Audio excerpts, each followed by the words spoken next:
Kita awali dengan informasi pertama.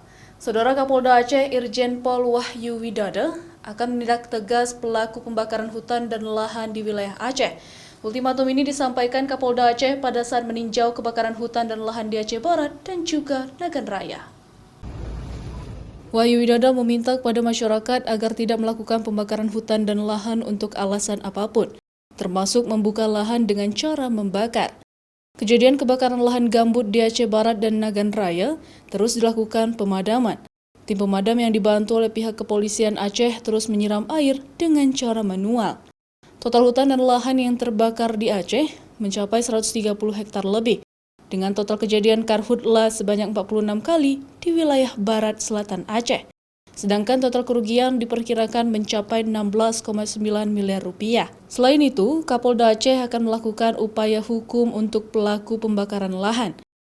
Pada siapapun yang berusaha membakar hutan dan lahan, maka akan diambil tindakan tegas. Hal tersebut untuk menghindari kerusakan alam dan menyelamatkan masyarakat dari bencana kabut asap akibat karhutla. Jadi kita inventarisir lagi permasalahan-permasalahan yang kita hadapi dalam rangka penanganan karhutla.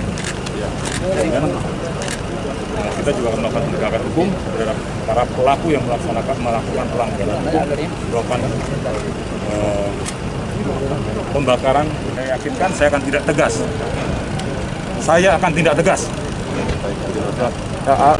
Siapapun juga yang melanggar hukum, sepanjang kita untuk kepentingan masyarakat, ingat, sepanjang untuk kepentingan masyarakat, kepentingan anak cucu kita, dalam rangka melestarikan hutan, jangan ragu, jangan takut, jangan mundur.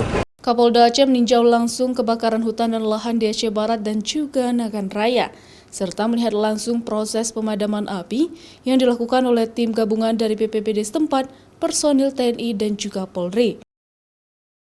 Mustajab, Kompas TV, Banda Aceh.